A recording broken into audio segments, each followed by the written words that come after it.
Bien-aimés dans le Seigneur, que la grâce, la paix, la bonté, la miséricorde vous soient chaleureusement accordées au nom souverain de Jésus-Christ de Nazareth. Le salut se perd-il ou le chrétien est-il racheté ou sauvé pour l'éternité? Ensemble, nous allons examiner les Saintes Écritures afin de pouvoir faire le sondage de la Bible et de deviner si le salut se perd ou si le chrétien a-t-il reçu un salut éternel.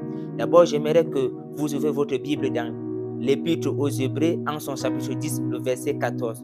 Je fais la lecture. Car par une seule offrande, il a rendu parfaite à perpétuité ceux qui sont sanctifiés. Ce verset nous explique clairement que par une seule offrande, Dieu, par son Fils Jésus-Christ, a rendu parfait et à perpétuité ceux qui sont sanctifiés. C'est-à-dire ceux qui ont accepté Jésus comme Seigneur et Sauveur de leur vie. Dieu les a rendus parfaits en perpétuité.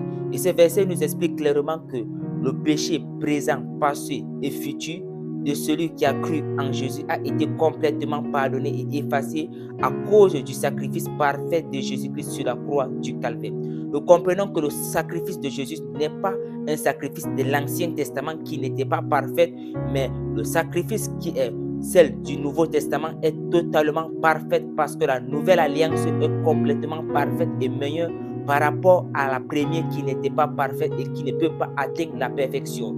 Mais pourtant, la seconde est déjà et a atteint déjà la perfection parce que Jésus-Christ est entré une seule fois pour toutes et il a sanctifié à perpétuité ceux qui croient en lui. C'est pour cela que Jésus-Christ lui-même dit dans la citation citée par Jean que celui qui a le Fils a la vie éternelle. Nous faisons ici allusion à la vie éternelle qui est l'assurance du salut qu'il garantit à tout chrétien. La vie éternelle n'est pas une vie durée ou déterminée par une seconde ou par une période quelconque. Mais la vie éternelle est une vie donnée pour l'éternité et un chrétien à l'avant-goût de la vie éternelle sur la terre ici-bas. C'est pourquoi nous comprenons avec l'exactitude et la sévérité des Écritures que nous avons un salut complètement parfait et le chrétien ne peut pas perdre le salut que Jésus-Christ a offert gratuitement et parfaitement et a tout accompli sur la croix afin que nous puissions adhérer à ce salut.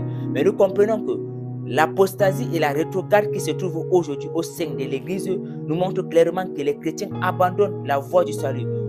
Beaucoup abandonnent la sainte doctrine, beaucoup abandonnent la bonne doctrine, beaucoup abandonnent les enseignements apostoliques et les enseignements évangéliques et les enseignements fondamentaux christiques que le Seigneur Jésus-Christ lui-même nous a enseignés. Et beaucoup délaissent ces enseignements afin de s'attacher à des fables judaïsme, à des fables et à des faussetés et à des fausses doctrines qui les conduisent à leur égarement et à leur stupéfaite et à leur perte éternelle.